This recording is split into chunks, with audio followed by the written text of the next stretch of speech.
Buenas noches a todos, bienvenidos a este ciclo de videoconferencias entre la RIAC, la METIE, que en esta ocasión nos acompaña John Stewart Gómez Palacio.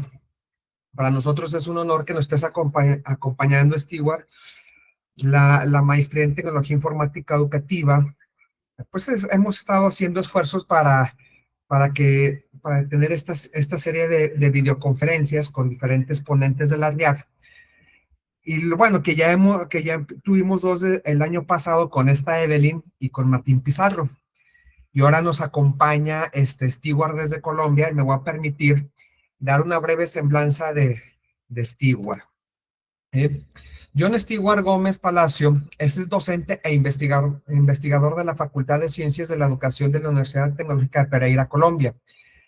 Dirige el grupo de investigación Comunicación Educativa y es editor de la revista de investigación Miradas. Su trabajo académico se enfoca en la intersección entre educación, tecnología e inteligencia artificial, especialmente en el análisis de los procesos de aprendizaje y las transformaciones pedagógicas que surgen en entornos mediados por herramientas digitales. Actualmente se encuentra estudiando su doctorado en educación con la investigación titulada Patrones de aprendizaje en las experiencias de formación mediadas por la tecnología educativa, centrada en el estudio de cómo los docentes en el rol de estudiantes reconstruyen su comprensión del aprendizaje a partir del uso reflexivo de la tecnología y la inteligencia artificial. También ha liderado proyectos de formación docente, innovación educativa y transformación digital en educación superior, y desarrolla conferencias, así como talleres sobre el uso crítico y pedagógico de la IA en la planeación y ejecución de clases. Buenas noches, Stewart, y bienvenido a esta tu casa, la maestría en tecnología informática educativa. Buenas noches a todos, ¿cómo están? Bueno, un saludo muy especial desde la ciudad de Pereira, aquí en Colombia. Bienvenidos por estos lados. El día de hoy vamos a empezar a hablar. La idea es conversar un poco sobre esa transición que existe entre el diseño instruccional y la arquitectura de experiencias. Este título que le hemos puesto a la charla del día de hoy, yo soy su principal oponente, porque hay una contradicción muy grande en el título que espero que ayuden a resolver en el transcurso de esta charla precisamente.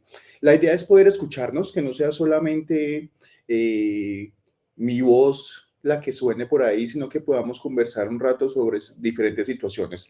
Entonces, para poder hablar de esa transición que existe entre el diseño instruccional y la arquitectura de experiencias, es importante empezar a mirar qué ha pasado un poco con la historia, qué quiere decir eso el diseño instruccional, qué quiere decir el diseño instruccional en una época donde las tecnologías tienen un impacto social, económico, cultural, de diferentes miradas y puntos de vista. Entonces, para poder hablar de esto, ocurre la siguiente pregunta, y es, para ustedes, ¿qué es experiencia?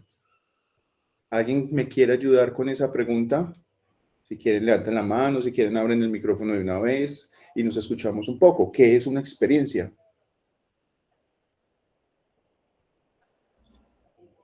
Ahí le están preguntando estudiantes de maestría. Incluso hay doctorandos también. Ok. ¿Alguien quiere participar o continuamos? Sí, buen día. Hola. Yo considero que experiencia son actividades que de una u otra forma ya hemos experimentado, de la cual tenemos un conocimiento previo. Exacto. Y yo creo que es algo que queda en nuestro recuerdo. A veces la experiencia se puede relacionar con lo positivo e incluso con lo negativo. Y cuando nos acaban de decir de conocimiento previo, es uno de los términos que se asocian precisamente con el aprendizaje experiencial, o en este caso con aprendizaje significativo. Si recordamos en palabras de Ausubel, el aprendizaje significativo dice que debe haber como mínimo un conocimiento previo, debe haber un conocimiento nuevo, y a partir de esos dos conocimientos, el estudiante, que en algunos de los casos vamos a llamar incluso usuario, a partir de esos elementos de lo que es el diseño instruccional, que esa es una de las contradicciones que vamos a ir encontrando, nos damos cuenta que se pueden lograr algunos aprendizajes significativos.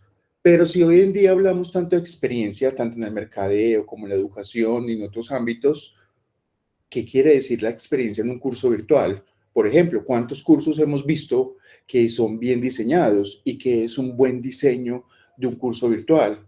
Y allí es donde aparecen plataformas muy conocidas como lo es Platzi, como lo es Doméstica, como lo pueden ser diferentes universidades incluso que utilizan los LMS o Learning Management Systems para poder subir sus contenidos y hablar de una gestión del aprendizaje. Cuando entonces nos referimos a una experiencia en educación virtual, nos damos cuenta nosotros que esto involucra un montón de elementos que quizás algunas de esas plataformas dejan de lado. ¿Y por qué de lado? Porque seguimos pensando que la educación puede ser innovadora cuando incluimos por sí solo las herramientas o la tecnología, pero llamando a tecnología al artefacto. Si nosotros seguimos pensando que eso es lo único que nos llega como innovación, estamos en lo más tradicional de educación virtual, estamos llegando a estrategias conductistas que se pueden dar desde la educación virtual o desde incluso la educación híbrida. Entonces aquí es donde algunas de esas plataformas que les nombraba como Coursera, Platzi y Doméstica, pues intentan generar esa empatía, ese enganche y esa emoción con sus usuarios, clientes, estudiantes. Y eso lo logran a través de videos bien llamativos, lo logran a partir de nombres de cursos bien llamativos, pero cuando entramos a mirar los contenidos, sigue habiendo una estructura un poco rígida para identificar qué es lo que un estudiante debe obtener. Y cuando hablo de esa estructura rígida, entonces me aparece un objetivo de aprendizaje, me aparece los elementos que deben de tener un objeto virtual de aprendizaje, que en este caso es un contenido, una actividad, una evaluación y algunos de los casos una retroalimentación. ¿Y por qué hablo de algunos de los casos como retroalimentación? Porque cuando hablamos de cursos masivos, esa retroalimentación deja de ser personalizada y se convierte en retroalimentaciones colectivas. Y esas retroalimentaciones colectivas, por lo regular, generan es un desprendimiento o una falsa interacción entre docente y estudiante, que muchas de las veces va en contravía de lo que empezamos a hablar como experiencia. Entonces, para poder hablar de este término de experiencia y de cómo el diseño instruccional empieza a dar esta evolución hasta este tipo de procesos, pues es importante mirar un poco la historia. Entonces, en esta línea de tiempo que nos comparte por acá Digimentor, dice, en sus orígenes el diseño instruccional está muy asociado con la Segunda Guerra Mundial. Y es que si recordamos un poco, pues en la Segunda Guerra Mundial estaba la necesidad de formar las personas que iban a ser parte, llamémoslo, las Fuerzas Armadas de cada uno de los países. Y para poder realizar de manera rápida esa formación, pues se pensaron en la idea de crear algunos cursos. En este caso se hablaba incluso todavía de lo que era presencial. Es decir, empieza a crearse una especie de términos tipo eficiencia, llamémoslo, relacionado a esto de la velocidad, para poder formar la mayor cantidad de personas en el menor tiempo posible. Mayor cantidad de personas, menor tiempo posible. Luego de la Segunda Guerra Mundial, pues empiezan a hablarse de algunas fases básicas de lo que es ese diseño instruccional. Es decir, debe haber un análisis, un diseño y una evaluación. Análisis, cuando nos referimos entonces a quién voy a formar. Si ustedes recuerdan, cuando nosotros damos clases con estudiantes de pregrado, instituciones educativas, primarias o secundarias, siempre pensamos cuál es la edad que tienen, cuál es la infraestructura que yo tengo como docente.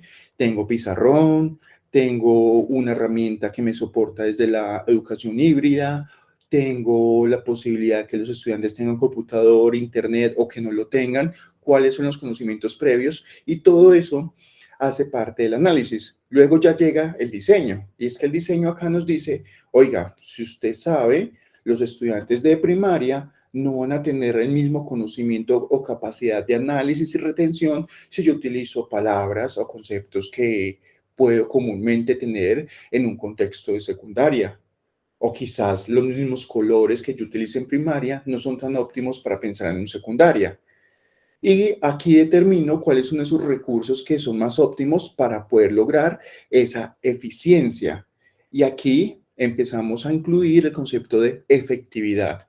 Y esa efectividad nos la da la relación que se genera entre el análisis y el diseño. Precisamente, estas dos fases me permiten pensar en una tercera, que es la evaluación. Y en este caso, la evaluación lo que me hace es decir, ¿realmente es efectivo? ¿Realmente esos colores son apropiados? ¿Realmente el contenido y la forma en que yo lo enseñé fue pertinente? Y esto se convierte en un bucle donde yo vuelvo de inicio, miro cómo fortalezco esas estrategias, esas habilidades y todas las actividades que yo ya tenía pensado. Luego entonces de pensar estas tres fases básicas e iniciales, llega Skinner y introduce en este caso algo que está muy relacionado en estos momentos en la virtualidad con lo que es el microlearning y son esas lecciones cortas. Es decir, ya no vamos a hablar nuevamente de esa formación únicamente masiva, sino que también necesito otra vez la eficiencia. Y para lograr esa eficiencia, entonces necesito poder determinar si realmente el estudiante retuvo lo que yo le enseñé. Y retener en este caso es que pueda aplicar un poco eso que usted acaba de aprender. Ahora, luego aparece, con el pasar de los años, Robert Meyer, quien propone un modelo para el diseño de objetivos de aprendizaje. Es decir, ya empezamos a pensar qué quiero que logre el estudiante al finalizar este curso, sea de una semana, de un día, de unas horas. Está en la capacidad de qué, para saber cómo enfoco mi clase o mis contenidos o mis lecciones cortas a que el estudiante pueda obtener esto. Acuérdense que aquí estamos hablando de la educación más tradicional posible. Más o menos en 1950 llega Benjamin Bloom y publica la taxonomía de los objetivos de educación. En esa taxonomía lo que hace Bloom es decir, hay dos tipos de niveles de pensamiento, los niveles de pensamiento inferiores y los niveles de pensamiento superiores. Si yo ya tenía claro que hay que crear un objetivo de aprendizaje, que es lo que quiero alcanzar, ahora cómo creo una escala o una línea a partir de los verbos. Es decir, si yo primero le enseño al estudiante a recordar algo, a leer, a clasificar, luego de eso le enseño ya a analizar, luego le puedo enseñar a comprender y así sucesivamente me va dando un orden que dice el estudiante, usuario o cliente va a estar en la capacidad de ir alcanzando estos niveles educativos. Entonces ya hablamos de niveles de formación, hablamos de esos cursos de fase 1, fase 2, fase 3.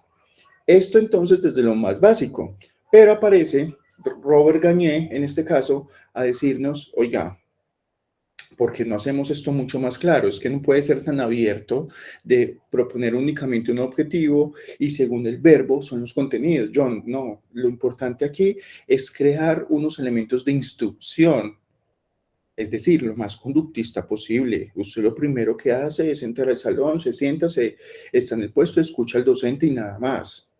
Entonces, él propone unos 9 eventos de instrucción que ya los vamos a profundizar un poco y que eso se considera que es la base de lo que es el diseño instruccional hoy en día. A partir de esto, entonces ya empieza a pasar el tiempo y emerge el concepto del e-learning o aprendizaje electrónico.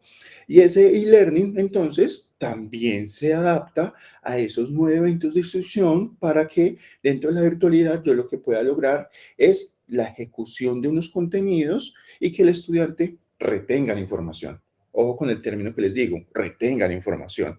Y se crean de esa manera los modelos de diseño instruccional. En estos modelos, los que más conocemos, por ejemplo, está el modelo ADI, análisis, diseño, desarrollo, implementación y evaluación. Está el TPAC, por ejemplo, que nos habla de un conocimiento técnico pedagógico y su relación con la parte pedagógica, pero un poco más profunda, y empiezan a darse otros tipos de modelos. Ahí está DigiCarey, entra también estos 9 eventos de instrucción de Robert Gagné, entra también el Azure, pero hoy en día los que más se mantienen, podemos estar hablando del TPAC y del modelo ADI. En este caso, entonces, todo lo que se relaciona con el diseño instruccional, tiene un principio.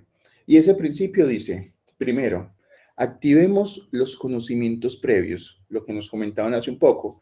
Entonces, casi que cuando yo les digo, profes, vamos a realizar una clase el día de hoy, ¿cómo planearían ustedes la clase? Ay, no, pues planeémoslo bajo los 3 momentos bases de una clase. Momento inicial, que es el momento rompehielos, momento central o momento conceptual, que es cuando le enseñamos al estudiante el elemento más importante de nuestra clase, y tercero, el momento de cierre o reflexión. Entonces, así mismo como empezamos a estructurar esas clases, el diseño instruccional nos dice, miremos desde la virtualidad cómo empezamos también a estructurar esos contenidos o esos elementos que debemos empezar a pensar.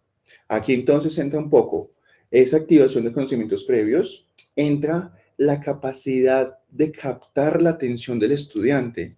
Y es que nosotros desde la presencialidad pues tenemos muchas estrategias para hacerlo con el estudiante, ¿cierto? Podemos hablar de juegos, podemos hablar de canciones, podemos hablar de chistes o podemos hablar de estrategias didácticas un poco más tradicionales como llamar la atención, que estén bien sentados, que hagan silencio y todo lo demás. Pero cuando hablamos de la virtualidad, esto empieza a tener un cambio.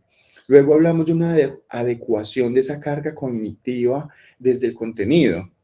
Hay algo que es la virtualización o la digitalización de las asignaturas. Cuando hablamos de esa virtualización o digitalización de las asignaturas, pues empezamos a mirar cómo es que ese contenido que yo doy de manera presencial, que normalmente yo asumiría un rol que se llama experto temático, ese experto temático dice, bueno, en la virtualidad, este texto lo puedo convertir en un PDF, que sería lo más tradicional y aburrido posible. Segundo, este texto se puede convertir en un podcast, se puede convertir en una infografía interactiva, se puede convertir en un video. Y cuando yo logro esa adecuación de la carga cognitiva desde el contenido, el diseño instruccional nos dice que se puede facilitar el proceso de aprendizaje a través de esto. ¿Por qué? Porque ya desde la misma autonomía del estudiante, mira cuántas veces va a reproducir el video.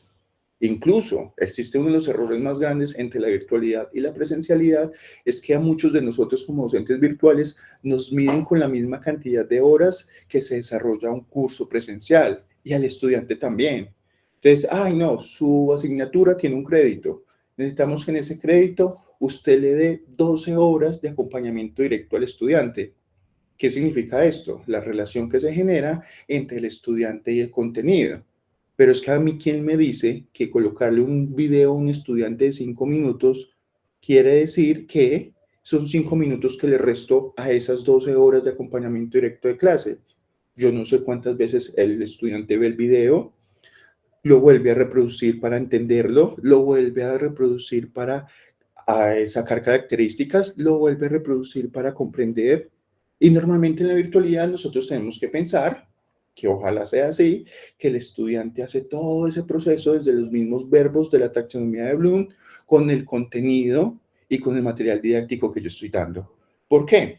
Porque si yo reconozco la posibilidad de tener recursos educativos variados, esto me favorece la motivación del alumno. Y es que yo acá, como en una película, tengo que darle giros interesantes también a mi clase. Y esos giros interesantes es que el estudiante no considere que es una estandarización mi clase, tanto virtual, presencial o híbrida. Y hacia acá va también esa segunda crítica que yo le hago al título. Cuando hablamos de arquitectura, pues empezamos a hablar un poco de esa estandarización. Y el diseño instruccional me busca una estandarización porque me dice un paso a paso de lo que yo debo realizar. Usted llega al aula y usted dice hola. Usted llega al aula y usted activa el conocimiento previo. Pero entonces, ¿cómo lo logro? Y ahí es donde llega ya a repensar un poco cómo son esas adaptaciones de los recursos y ambientes de aprendizaje. Entonces, todo esto para tener en cuenta cómo la planificación, preparación y el diseño de estos ambientes virtuales de aprendizaje permiten entender un poco que está incluido tanto las características del estudiante, las características de un contenido, unos objetivos claros que yo quiero alcanzar, unas metodologías que se implementan de acuerdo a las que les acabo de mencionar de ADI, Azure, DigiCarey, TPAC y demás, y una usabilidad y aspectos técnicos que yo debo entender. Todos mis estudiantes tienen acceso al computador, a la plataforma que yo utilice, me pide contraseña, no me pide contraseña, y son elementos que me permiten identificar si realmente se facilita el proceso o no. Cuando yo tengo claro esto, aparecen entonces estos 9 eventos de la instrucción que nos dice Robert Gagné. Y dice, profe, por favor, cuando usted llegue al aula de clase, usted se debe ganar la atención de los estudiantes. ¿Cómo? No nos dice. Usted lo puede hacer con un grito, usted lo puede hacer con un chiste, usted lo puede hacer imponiendo con su presencia. Estoy hablando desde lo más conductista. 2, informe los objetivos de la clase. Aquí es donde entra un poco ese contrato didáctico que se hace al inicio de la clase y decir, chicos, hoy vamos a llegar hasta acá, estas son las reglas de juego de esta asignatura o de esta clase. Tercero, se estimula ese conocimiento previo. Entonces yo hago preguntas orientadoras, yo genero conversatorios, yo intento de alguna forma hacer interactivo y un poco creativo la forma en que yo estimulo ese conocimiento previo. Luego, recordemos que para hablar de aprendizaje significativo debe presentarse un material nuevo, que es donde llega esa parte central que yo les digo que es la parte conceptual. Se hace una guianza en el aprendizaje que para Oswald lo llama andamiaje. Se suscita ese rendimiento individual porque a pesar que yo pueda estar trabajando con grupos en mis estudiantes, recordemos que para ser un ser social yo debo ser primero un ser individual. Entonces se fortalece esa autonomía que el estudiante va teniendo. Luego se proporciona una retroalimentación, en este caso entonces se evalúa lo que es la eficacia de ese rendimiento. Miren que vuelve y aparece ese término eficacia y eficiencia, que son dos términos que incluso con la inteligencia artificial lo podemos hablar, de cuando nos referimos al deep learning o al machine learning. Entonces, miren que ni siquiera son como términos tan nuevos, sino que venimos de una misma línea educativa desde 1930, 1940, que nosotros empezamos a analizar o a identificar estos aspectos, desde la educación mediada por tecnologías. Y por último, se habla de un incremento de la retención. Vuelve y se queda esa palabra de retención. Entonces, aquí, por ejemplo, les muestro cómo funciona una de las asignaturas en la Universidad Tecnológica de Pereira, que precisamente se llama Diseño de Unidades Temáticas en Ambientes Virtuales de Aprendizaje. Esto está muy relacionado a lo que es el diseño instruccional. Entonces, ustedes notan, en este caso, estamos hablando de una plataforma que es un Moodle, ¿cierto? Se los quiero mostrar, más que un ejemplo, lo que se debe llegar a hacer es una crítica de cómo hablamos de innovación, pero se hace un poco complejo cuando hacemos el uso de unas herramientas. ¿Por qué? Si nosotros nos vamos con lo que normalmente se viene estableciendo en educación virtual, entonces siempre nos hablan de estos LMS o plataformas de gestión del aprendizaje. Y aquí en estas plataformas de gestión del aprendizaje, entonces vemos una guianza o un contrato didáctico como nos lo establece Robert Gagné, ¿cierto? Luego de esto se hace una propuesta, que en este caso es interesante también y que puede romper un poco con ello, y es que no hablamos de módulos, lecciones o unidades, sino que hablamos de retos. Entonces aquí el estudiante ya empieza a generar un enganche con este tipo de palabras, con este tipo de metodologías, donde el estudiante tiene que resolver retos. Y el reto 1 va siendo estandarizado por tiempos. Entonces, el reto 1 puede ser un mes y dentro de ese mes va a tener 2 actividades, momento 1 y momento 2 del reto. Si analizamos recursos, por ejemplo, ustedes se van a dar cuenta que estamos en una interfaz que es de Moodle con algunos elementos que son un poco interactivos, que es Geniali, Canva o imágenes en específico. ¿Cierto? Pero mire que la misma distribución hace que uno empiece a ver un poco tradicional la forma de enseñanza. Entonces, digamos que como diseño instruccional sigue funcionando y sigue mostrando que es útil. Por ahí hay un video en YouTube que no sé si lo han visto y si no lo han visto, recomiendo que lo vean, que se llama La Escuela del Juzgado. Entonces, en la Escuela del Juzgado precisamente dicen, veas que el celular ha tenido una evolución. Cuando hablábamos del teléfono y hoy en día hablamos del celular, los carros han tenido una evolución. incluso ya hay carros que se manejan sin conductor, pero cuando llegan al aula de clase, la misma aula de clase que se manejaba desde los inicios, lo presentamos hoy en día y es la misma aula de clase. Y quizás nos está pasando lo mismo con la virtualidad. En este caso, empezamos a hacer una estandarización donde todo funciona con un contenido, una actividad, una evaluación y una retroalimentación. Y precisamente es hacia allá que va esa necesidad de pensar la arquitectura de experiencias. Desde la parte teórica, digamos que podemos llegar hasta los años 2000 más o menos, ¿cierto? Sin embargo, desde 1750 existen otras posturas que nos decían, oiga, la educación no tiene que ser tan rígida, la educación puede tener algunos aspectos que varíen desde sus elementos autónomos. ¿Por qué? La escuela siempre nos ha dicho que la heteronomía la que debe regir o tener control sobre el estudiante. Pero cuando hablamos de algunos autores tipo Rousseau, en este caso que ustedes logran ver en este diagrama, John Dewey, David Kolb, Lewin Kurr, John Jenkins o César Cole, miren que es una línea de tiempo bien interesante desde 1750 hasta el 2016, donde la autonomía es el concepto que los une a todos. Rousseau lo dice, el individuo debe ser autónomo, es decir, empieza a hablar un poco de lo que es la libertad para el ser humano, libertad del pensamiento, libertad de la acción, incluso se aleja un poco de esos planteamientos casi religiosos que quizás Kant nos podía dar de lo que es la autonomía, y llega Dewey y dice, oiga, pues el individuo sí puede ser autónomo y tomar sus propias decisiones, pero a mí me parece que el individuo debería relacionarse con un contexto primero. Ojo, porque estamos hablando de experiencia. Entonces, para poder generar esa experiencia, lo que hace el estudiante es tener ciertas situaciones o acciones en su entorno personal, familiar, incluso en sus momentos de ocio, que hace que el estudiante decida que eso es importante o que no es importante. Kolb en 1984, ya estamos hablando casi que 200 años después, nos dice, oiga, pero ¿por qué no acuñamos el término de aprendizaje experiencial?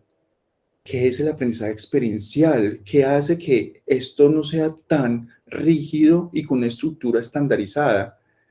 Lo gracioso y quizás lo contradictorio es que nos habla entonces que la experiencia tiene 4 fases.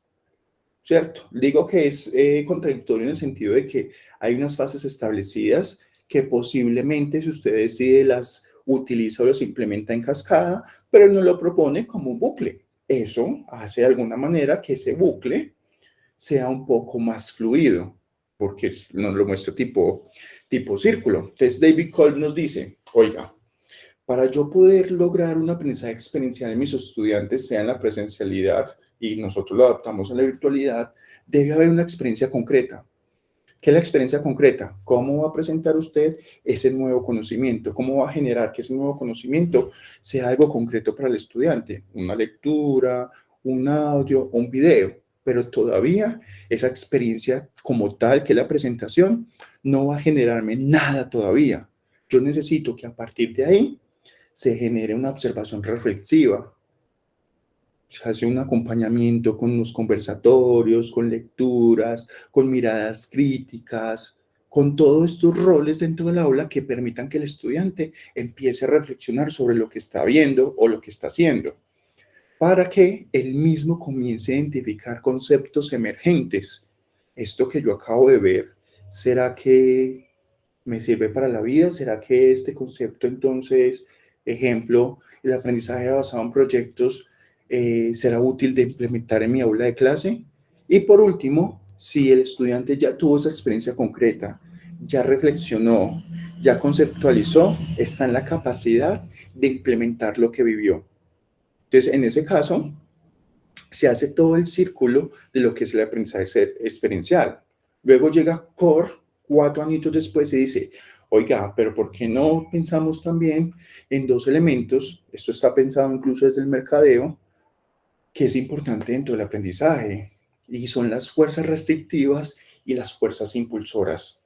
Ojo, Cuando yo identifico qué es lo que hace que un estudiante tenga como límite, como barrera para poder aprender, yo estoy logrando incluso mover internamente la mente del estudiante y decirle, oiga, aquí hay un sacudón importante porque usted tiene los siguientes miedos. Usted no aprende por este tipo de situación. Pero si yo tomo e identifico esas fuerzas restrictivas y yo tomo las motivaciones que el estudiante tiene, los intereses, los gustos y todo lo demás, e incluso yo como docente logro que el estudiante sepa que esto que le estoy enseñando le puede servir para su vida, estoy logrando que estas fuerzas se muevan.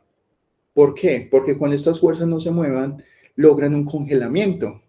Y cuando está ese congelamiento, el estudiante no va a aprender, no va a hacer aprendizaje significativo, no va a pasar nada. Entonces yo lo que necesito es empezar a mover estas fuerzas que funcionen como una balanza, donde estas fuerzas impulsores terminen ganándole a esas fuerzas restrictivas. Esto desde 1988, pero entonces dice Jenkins, oiga, metámosle las TIC a este cuento.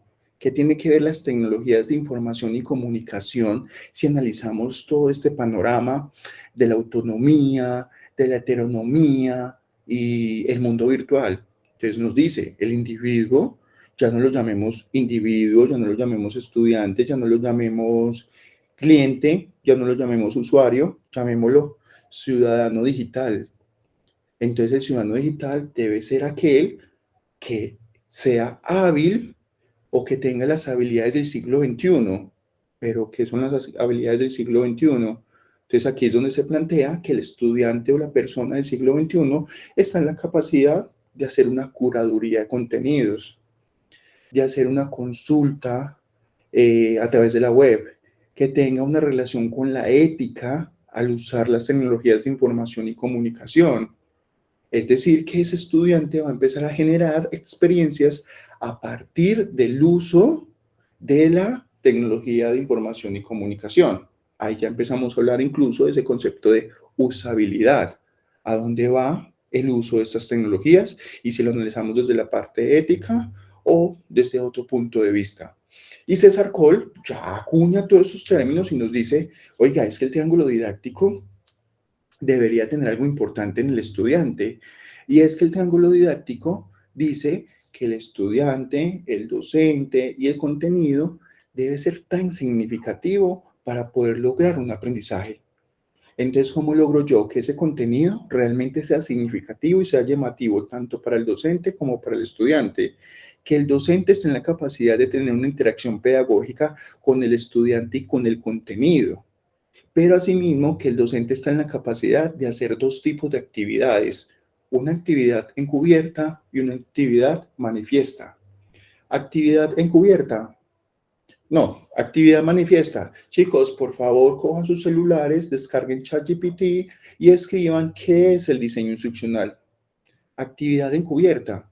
Que el estudiante sepa utilizar el celular para descargar aplicaciones, que el estudiante quede con ChatGPT instalado, que el estudiante empiece a utilizar herramientas del siglo XXI que son necesarias en estos momentos y que uno normalmente no lo dice explícitamente. Entonces, aquí el docente, según César Cole, nos dice que debe estar en la capacidad de poder crear estos aprendizajes significativos. Y por ende, el estudiante, para poder que tenga ese aprendizaje significativo, pues debe estar dispuesto, tener una interacción pedagógica con el docente y encontrarle interés al contenido. Por eso es que es importante identificar qué está haciendo el estudiante. Que están usando TikTok. Ok, miremos qué tipo de videos de TikTok nos sirve también para traerlos a clase. Y así empezamos a jugar con elementos que son propios de los intereses actuales o contemporáneos que tienen los estudiantes. Pero entonces, cuando ya empezamos a mirar esto, la experiencia, llega también el marketing a decirnos, oiga, pero es que la experiencia viene de dos partes. Uno, el UX, User Experience, y dos, el UI, que en este caso es User Interface. Es decir, se habla de una experiencia de usuario en la Internet y se habla de una experiencia de la interfaz en la Internet. ¿Cómo así? ¿Cómo empieza esto a relacionarse con el diseño instruccional? Pues todas las aplicaciones que manejamos nosotros hoy en día están pensadas primero desde el color, como la teoría del color entonces hace esa influencia desde lo que es la psicología del color. Si ustedes notan, la presentación que estoy utilizando el día de hoy es muy pesada y es saturada. Y son morados. ¿Será que los morados puedo llegar a un primaria, a un secundaria, a un pregrado, a un posgrado? Entonces, el UX nos empieza a hablar un poco de la estandarización de elementos. Que si yo les pregunto hoy, chicos, ¿dónde está ubicado el botón de cerrar en una ventana de internet? Ustedes me van a decir, profe, está situado en la esquina superior derecha. Yo, ¿cómo así? No, yo lo puse por aquí en la esquina inferior izquierda.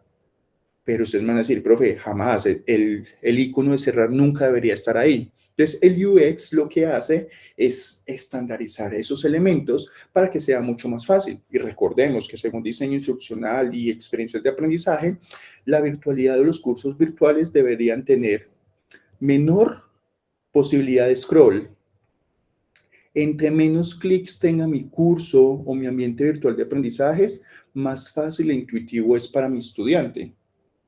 Tres, el UX entonces lo que me permite es entender la navegabilidad que tiene un ambiente virtual para que mi usuario o mi estudiante no se pierda y se sienta relacionado con esto. Que si usted me está colocando los títulos en esta tipografía, pues también hay algo que se llama psicología de la tipografía.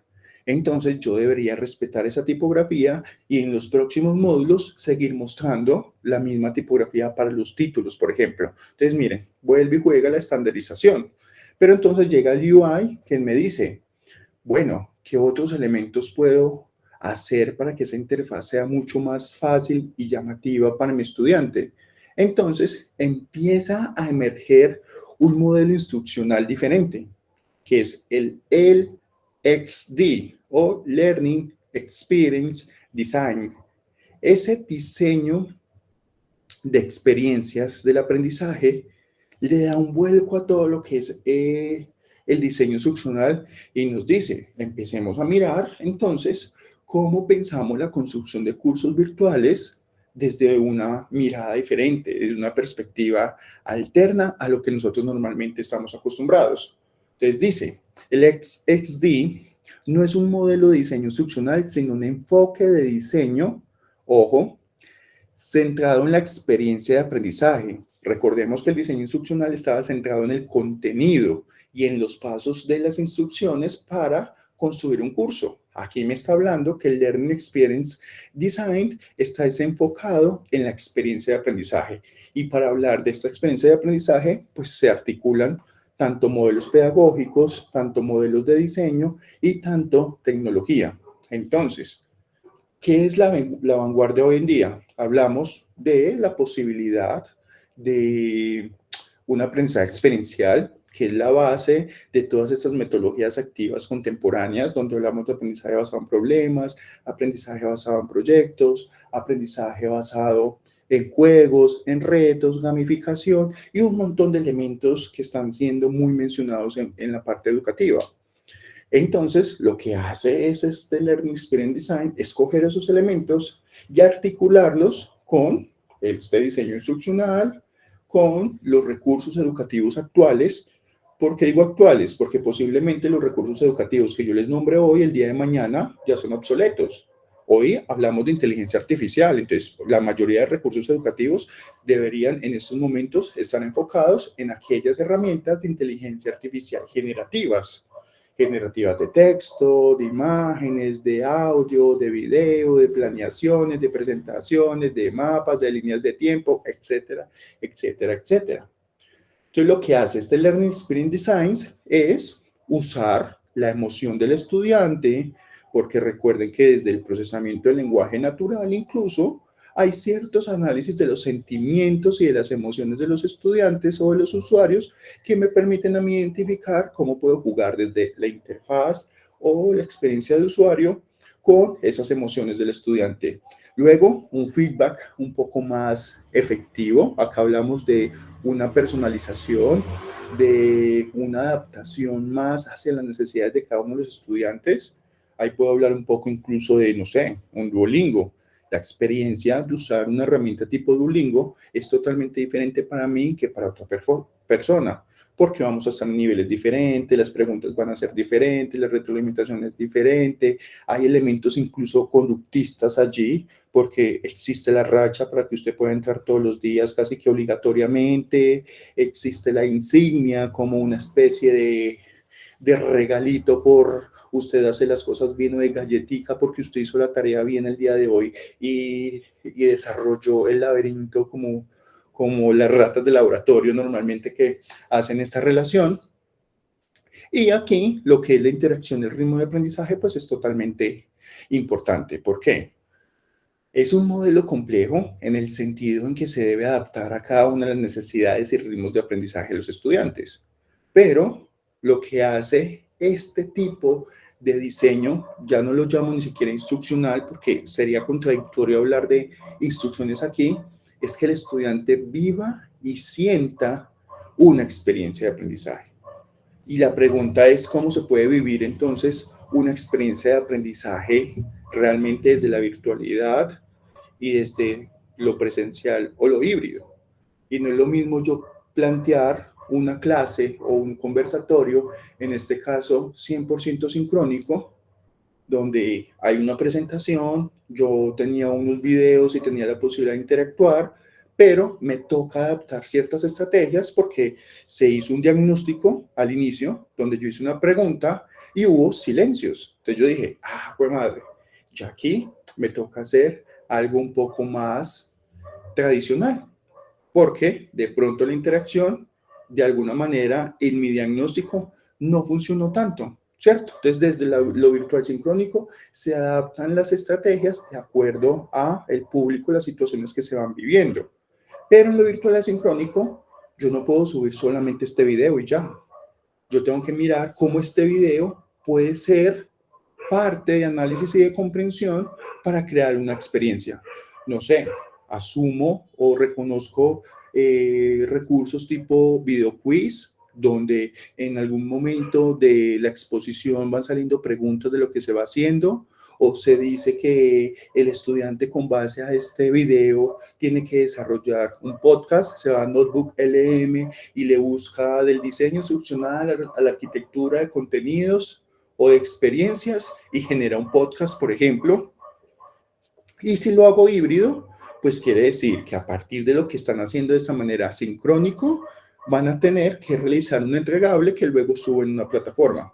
Entonces, mire que en este caso el Learning Experience Design no se define por esa sincronía o asincronía, sino por el diseño intencional de experiencias de aprendizaje, las cuales pueden desarrollarse en entornos sincrónicos, asincrónicos o híbridos según los objetivos y el contexto educativo. Ojo, porque si de algo podemos rescatar del diseño instruccional y estos modelos tradicionales, es que dentro de su estandarización nos dejaron la necesidad de plantear objetivos y la necesidad de pensar en un contexto educativo, que era el análisis. Y a partir de ahí es que toma este Learning Experience Design la posibilidad de crear o de pensar en diferentes experiencias. Entonces, si ponemos una balanza, el diseño instruccional y el Learning Experience Design, pues podemos pensar, el diseño instruccional, listo, me diseña, en este caso de forma sistémica, y deja unos objetivos muy claros. Desde el LXD, lo que hace es que esa parte de la experiencia del usuario y su contexto real sigue permaneciendo. Entonces, yo tomo esos objetivos, identifico el contexto y empiezo a pensar en la manera de crear esa experiencia. Y aquí la experiencia incluye una interacción, unos ritmos de aprendizaje, unas emociones. Todo lo puedo hacer, desde la planeación y ejecución e incluso desde la evaluación para que todo sea una experiencia para el estudiante. Luego se habla de una estructura de contenidos, actividades y evaluaciones que nos deja el diseño instruccional. Y aquí lo que yo hago en el diseño de experiencias es diseñar entonces esas emociones, esa motivación y ese engagement. Y en este caso, esas emociones, esa motivación se logra a través de actividades que sean satisfactorias para el estudiante, a través de contenidos que sean llamativos y que sean en un formato atractivo para el estudiante, y a partir de evaluaciones y retroalimentación que realmente le permita sentir al estudiante que está aprendiendo de manera agradable. De esta manera, entonces, el diseño instruccional optimiza ese aprendizaje con base en teorías pedagógicas, las que vimos entonces, donde entra incluso Skinner, Gagné, Bloom, y el XSD lo que hace es usar datos. Entonces se relaciona con el Big Data, ese Big Data entonces se relaciona con ese Machine Learning, con ese Deep Learning, con ese procesamiento del lenguaje natural, con esa relación de las redes neuronales, con esa posibilidad incluso de relacionarla con la realidad virtual y realidad aumentada. Y esto lo que hace es que desde el diseño instruccional me asegura una coherencia y trazabilidad en todo el proceso formativo, y desde esos modelos actuales y emergentes, como lo es el diseño de experiencias de aprendizaje, integra los elementos de UX, la narrativa o storytelling y un aprendizaje activo. ¿Y qué es esto del storytelling? También otro elemento que viene del mercadeo y nos dice, oiga, ¿por qué no contamos historias? Usted tiene dos posibilidades: hablar en su clase de la revolución industrial o hablar en sus clases de cómo salvar el mundo a partir de la evolución de la tecnología. Y cada uno de los mundos que usted tiene que ir pasando para salvar a este actualmente es venciendo unos monstruos que me trae el toyotismo, el fordismo y todos estos elementos que están en la toma de la Bastilla, y me voy yendo por todos esos aspectos. Y así generó también una narrativa diferente con el estudiante, como una forma didáctica de enseñar los mismos contenidos, pero de una manera muy diferente. Entonces, ¿qué es la arquitectura de experiencias? ¿Y por qué estaría yo hablando, en este caso, de quizás una contradicción del título? Y es que recuerden que el título de la charla se basaba en del diseño instruccional a la arquitectura de información. Y es que la arquitectura entonces me habla de una estructura, es decir, rigidez, de una organización, es decir, relación con los 9 eventos de la instrucción de Gagné, de un sistema de experiencias, de un elemento macro que puede ser un curso o un programa, y de una orquesta más grande. Y lo que realmente me dice el learning.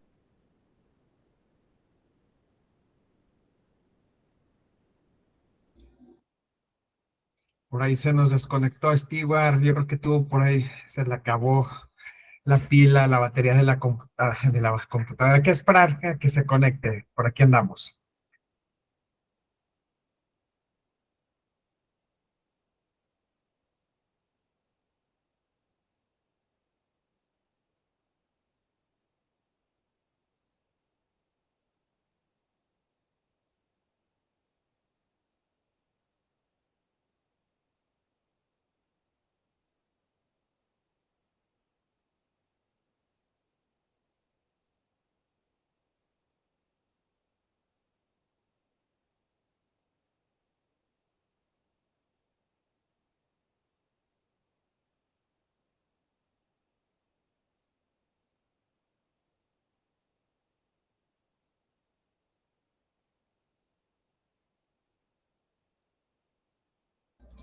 Sí, ya por ahí le mandé mensaje porque yo creo que este, nos ha pasado varios que seguimos en la videoconferencia y no nos damos cuenta que nos desconectamos. Sí, lo estamos guardando lo estamos guardando en las videoconferencias en en el drive de la metida. Próximamente los vamos a poner a disposición. Se está trabajando en ello, ¿sí? Para que tengan acceso a las otras videoconferencias, aquellos estudiantes que, bueno, que están en primer semestre y no pudieron conectarse a las videoconferencias tanto del mes de octubre del 2025 como de noviembre del 2026.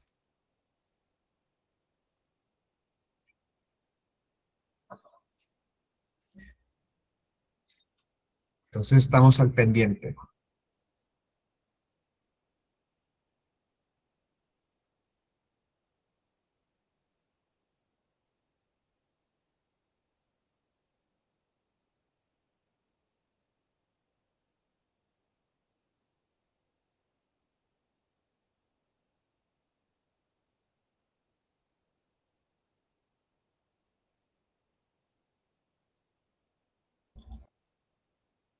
Stewart, bueno, ya se listó en unirse, ya andas por aquí, Stewart. Justo se me fue el internet cuando terminé. ¿Alcancé a terminar? Bueno, estabas con esta parte de cómo estabas haciendo el comparativo, o bueno, estabas cerrando en esa parte de la arquitectura experiencial. Yo creo que es bastante interesante. Entonces, sí, este, estabas en la última lámina, me parece. Ah, o sea que me quedé como 5 minutos hablando solo. Yo creo. Sí. Listo, no. Les decía yo, qué pena con ustedes, que a partir entonces de estos elementos para poder hablar de Learning Experience Design, lo que era necesario era que históricamente tuviéramos que pasar por el diseño instruccional. Y no podemos satanizar todavía del todo ese diseño instruccional, pero la idea es que sí podamos migrar totalmente a ese diseño de experiencias. Entonces aquí es muy importante que podamos encontrar las relaciones entre lo que es esos aspectos positivos que tiene la tecnología, la pedagogía, la investigación, los elementos de gestión e incluso lo comunicativo. Y es que si podemos empezar a jugar con esto, vamos a poder reconocer en recursos didácticos y digitales, primero, identificar características técnicas y segundo, poder empezar a hablar de lo que son alcances didácticos. No darnos miedo de que la inteligencia artificial no conozco todos los recursos, nada. Desde que sepamos qué es un prompt, cómo se ejecuta el prompt y cómo sirve, ya sabemos manejar casi que herramientas que ni siquiera hemos conocido, que ni siquiera se han creado, porque están pensadas desde esa experiencia del usuario, donde nosotros mismos podemos empezar a jugar con ello. Entonces, nada, esto es como la idea de lo que fue la charla el día de hoy, que espero que les haya gustado mucho. Mi nombre es Stewart Gómez, desde la Universidad Tecnológica de Pereira. Cualquier duda o comentario, creo que es el momento de hacerlo. Muchísimas gracias a todos. Muchas gracias, Steve. Bastante interesante esto de la arquitectura experiencial. Bueno, por ahí Julia ya levantó la mano. Entonces, adelante, Julia.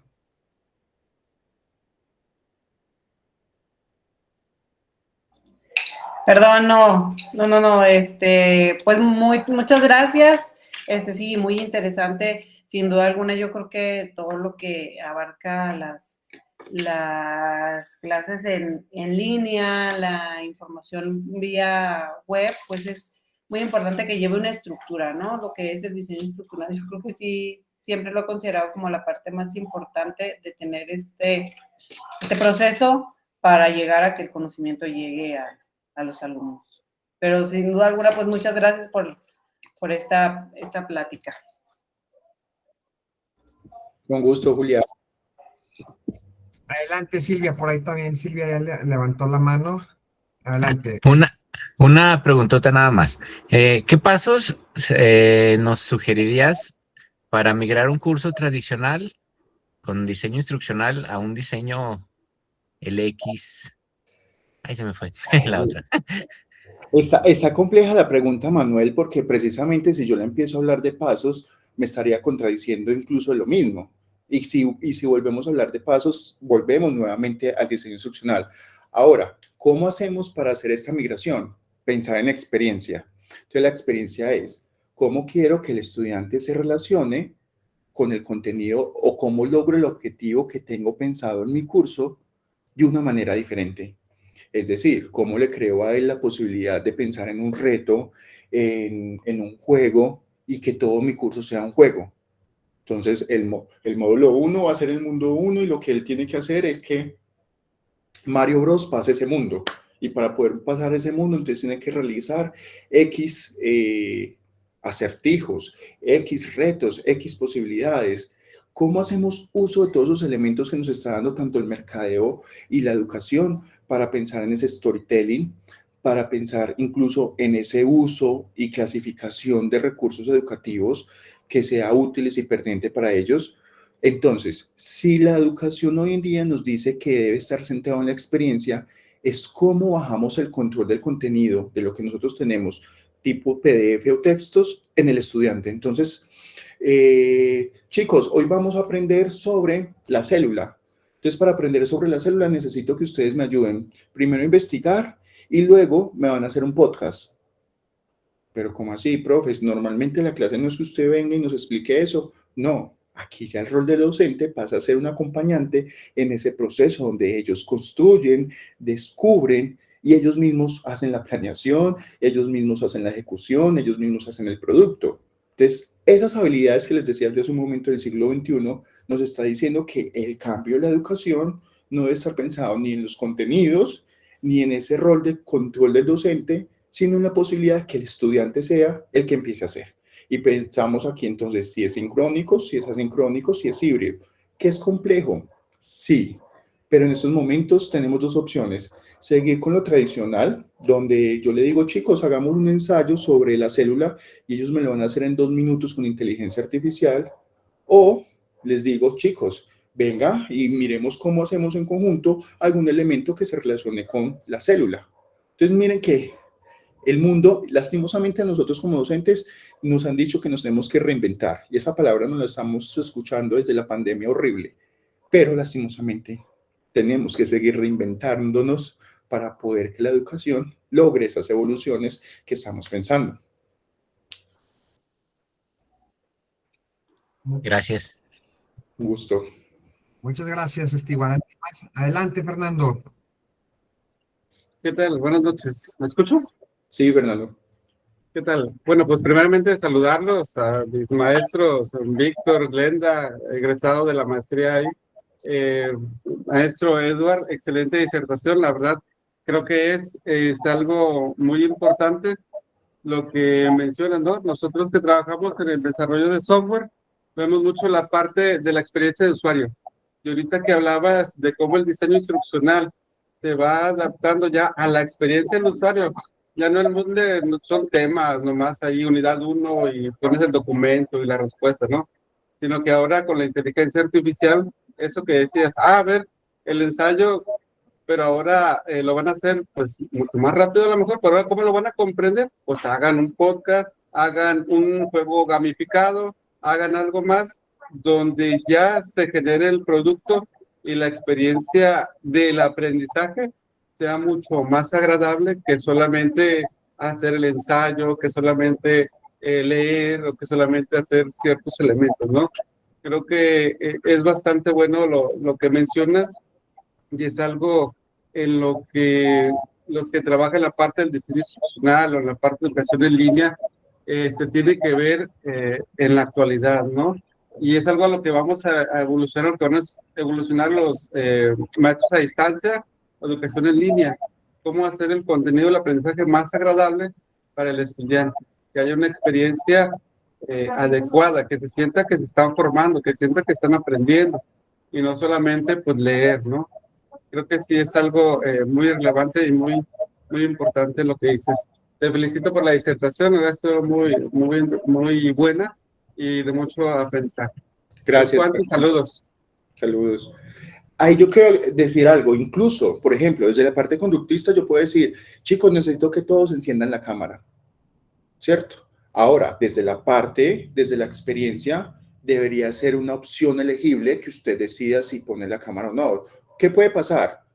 Que tomemos la educación virtual como, ay no, va a haber una charla hoy, entonces me voy a poner a hacer oficio mientras que escucho a la persona que está hablando. Y lo que busca la experiencia es precisamente que el estudiante se ponga en disposición. Ahí es donde agradezco a un Víctor o a un Fernando que encendieron la cámara y que uno como docente dice, oiga, están dispuestos a escuchar y que me gusta ver que yo estoy diciendo algo y que hay expresiones, porque es que detrás de esto no hay una máquina, sino que somos seres humanos y yo creo que eso es lo que nos hace falta, incluso ver cómo hacen con las caras, si están de acuerdo, si están refutando, si están contentos con lo que están hablando. Entonces, eso lo va ganando también la misma experiencia, ¿cierto? Y ahí agradezco enormemente eso. Lionel, ¿leemos la pregunta del chat o cómo lo quieres manejar? Adelante, si quieres yo la leo, de Sandra, ella también es egresada de la maestría, bienvenida Sandra. Bueno, buenas noches, ella escribe, muy interesante la charla, mi pregunta es si existe un framework o marco, una metodología que guíe en la implementación de la arquitectura de experiencia, aunado con el diseño instruccional, y cómo sería posible integrar el ISO 9241-210. También preguntar cómo es que se puede evaluar la arquitectura de experiencia para confirmar que se desarrolló de manera adecuada. Ay, está buena la pregunta que nos hace Sandra. ¿Qué pasa? En esos momentos no hay un marco conceptual o teórico que nos incluya todo. Es decir, lo vamos a ver de manera aislada. Entonces, Yo puedo incluso pensar desde lo que es el Learning Experience Designs, que me dan ciertas características que debería tener esa experiencia. O incluso si yo me quiero pensar más desde la parte pedagógica, me voy a lo que es el aprendizaje experiencial de Kolb, ¿cierto? Entonces el aprendizaje experiencial de Kolb son estas 4 fases. ¿Cómo me doy cuenta si, si se desarrolló de manera adecuada? La 4ª fase que nos dice Kolb es la experimentación activa. Es decir, que realmente el estudiante ponga en práctica lo que ejerció. Eso a veces, en el marco de una asignatura, puede ser difícil identificarlo incluso al final de una clase, al final de un periodo, al final de un semestre. Pero yo puedo colocar casos donde el estudiante lo tenga que aplicar. Y a partir de la aplicación y reflexión de ese estudiante, yo me doy cuenta si fue pertinente o todo o no. Y miren que esto hace que yo vuelva un poquito a esos elementos del diseño instruccional donde nos dice que existe una evaluación para identificar qué fortalecer o qué no hacerlo. No sé si alguien acá de pronto en algún momento ha tenido la experiencia de dar la misma asignatura a 2 grados o a 2 aulas el mismo semestre. Y ustedes se van a dar cuenta que las estrategias son totalmente diferentes. Siempre va a haber un salón que es mucho más rápido que otro, siempre va a haber un salón que es más difícil que otro. Entonces lo que nos dice la experiencia es precisamente eso.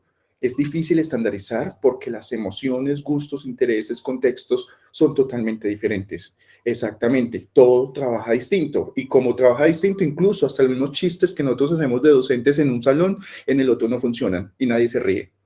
Y uno dice, pero si en el otro estaban cagados de la risa. Pero bueno, es eso. Y para la adaptación o la integración de lo que nos dice aquí de la norma ISO, digamos que ya empezamos a mirar cuáles son los elementos más importantes que yo quiero que mis estudiantes o personas adquieran de esa norma. Entonces, bajo esos elementos yo ya pienso listo, ¿cómo puedo crear la posibilidad de que ellos sientan y conozcan la necesidad de esto en X contexto? Puedo pensar en casos hipotéticos, puedo pensar en todo lo que sea la tecnología, pero en este caso como una mediación. Y cuando hablamos de mediación es cualquier temática, yo la puedo desarrollar con inteligencia artificial, la puedo desarrollar con el uso de recursos educativos digitales, con el uso de presentaciones multimedia. Todos esos elementos me permiten a mí ir pensando si yo puedo crear un juego, puedo crear un reto, una gamificación o diferentes elementos, ¿cierto? Entonces, aquí la posibilidad es dejar de pensar tanto en el contenido y pensar en la experiencia o todo lo alrededor que pueda tener o acoger ese contenido. Listo.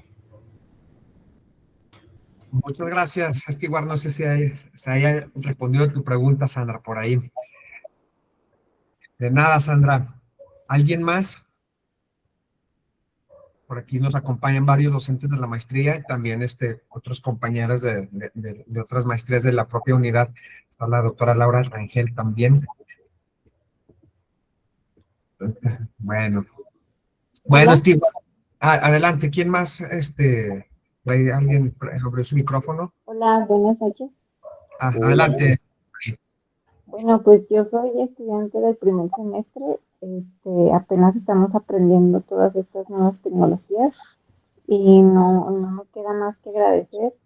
Yo, claro, quiero participar, pero realmente casi todo es nuevo para mí y me sorprende todo lo que podemos llegar a aprender. Y pues muchas gracias por esta invitación. Es una excelente ponencia y pues no hay más que hablar. Gracias. Gracias a ti, María. Gracias, María. Pues a mí no me queda más que agradecerte, Stewart. Excelente conferencia, yo creo que muy interesante. Nos vas a poner a estudiar a todos sobre esta parte de la arquitectura experiencial. Yo creo que tal parece que es el siguiente paso del diseño instruccional. Entonces, de cómo, yo lo hilo mucho, bueno, por ahí en noviembre nos dio la videoconferencia Martín Pizarro. Y dentro de la conferencia él nos explicaba de la importancia también de tomar en cuenta de lo que tenemos en la mano y revisar el entorno, ¿no? Entonces, para que lo podamos llevar, o sea, estas herramientas al entorno de aprendizaje de los estudiantes, porque hay quienes se desenvuelven en un ámbito rural y hay quienes no se desenvuelven en un ámbito urbano, ¿no? Entonces, yo creo que esto puede ser muy útil también, esta parte pues ya de la arquitectura experiencial, y hacer uso de las tecnologías dependiendo, ¿no? Pero ya, bueno, insertándolas en el ambiente educativo, ¿no? De una forma mucho más, más pensado, y además que el estudiante ya sea ahora un actor principal en su propia construcción del aprendizaje, ¿no? Que es lo que se busca a final de cuentas. Entonces, y se fortalece también esta famosa palabrita que es el aprendizaje autodirigido, ¿no? Entonces, que está también muy en boga, ¿no? Entonces, pues enhorabuena, agradecemos tu disposición, Stewart. Aquí está con nosotros la directora de la Unidad Académica de Docencia Superior, que es la doctora Glenda Mirtala Flores Aguilera. Nos acompaña también docentes de la propia maestría, que es el caso del doctor Víctor Ricardo de la Torre García. Está la doctora Verónica Torres Cosío, está el doctor Eduardo Rivera Arteaga, está la doctora Montserrat García Guerrero, pues, también veo a la doctora Ana María Reyes Romo, la doctora Lisette, también por aquí nos está acompañando Rodríguez González, y bueno, y también una compañera de la maestría en Educación y Desarrollo Profesional Docente, la doctora Laura Rangel Bernal, y los demás son estudiantes y egresados también de la propia maestría. Pues un gusto, no sé si haya alguien que quiera dar algún comentario. Si no, ya para pasar a dar. Adelante, doctora Glenda. Sí, buenas noches a todas y a todos. Muchas felicidades al doctor Stewart y al doctor Leonel por la organización. Me parece, como ya dijeron, un tema muy importante. Y bueno, así como también dijeron, ¿verdad? Nos tenemos que poner a dar un repaso también en estos diseños de experiencia de aprendizaje. Y bueno, creo que aquí es muy importante lineamientos o bien principios de la pedagogía, ¿verdad? Y de la neurociencia, de la neuroeducación, que están presentes en digamos, en este enfoque.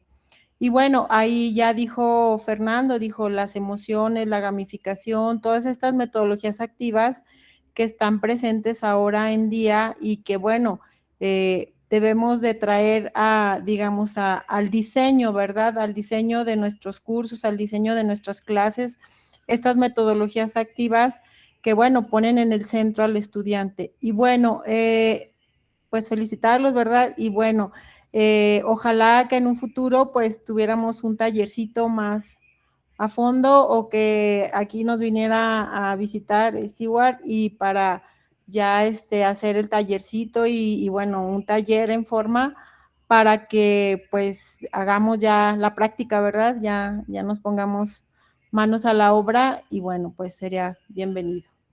Muchas gracias. Gracias a usted. Muchas gracias, doctora. Pues lo podemos hacer a través de la RIAD, hacer a lo mejor un evento, un encuentro de la RIAD acá en Zacatecas, México.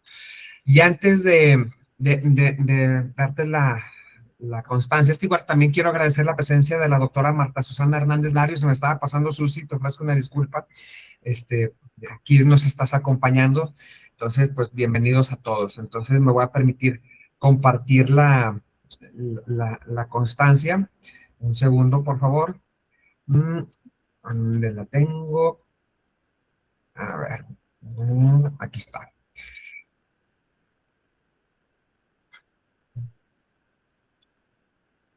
No me la... Ahí va. Un segundo, por favor. Se está tardando un momento. Aquí está. Bueno. La Unidad Académica de Docencia Superior de la Universidad Autónoma de Zacatecas, a través de la Maestría en Tecnología Informática Educativa, otorga la presente constancia al doctor candidato John Stewart Gómez Palacio por impartir la conferencia Creación de Contenidos Digitales, Diseño Instruccional Multimedia Interactiva, OER y Estándares de Meta. La vamos a ajustar, Stewart, para hacerte llegar la que corresponde, ¿sí? Que presentó el 10 de febrero del 2026. Firma la doctora Glenda Mirtala Flores Aguilera, directora de la Unidad Académica de Docencia Superior, y un servidor, doctor Leonel Rubalcaba Redondo, responsable de la Maestría en Tecnología Informática. Entonces, la ajustamos el título, Stewart, y te la hago llegar vía correo electrónico. Igual el título de también está bien, no hay problema. Como tú me digas, Stewart, tú eres el bueno. Tú eres el bueno, entonces, Para nosotros será un placer si el día de mañana podemos contar con tu presencia y con aquí en Zacatecas y ver la manera de hacer un encuentro de la tribu aquí en Zacatecas. Yo creo que será muy interesante. ¿Sí? Feliz noche a todos, que estén muy bien. Gracias, y con esto nos Gracias. despedimos de Stewart y de todos ustedes. Muchas gracias por su presencia y que tengan muy buenas noches. Hasta luego. Hasta luego. Gracias, buenas noches. Buenas noches. Buenas noches. Buenas noches. Buenas noches.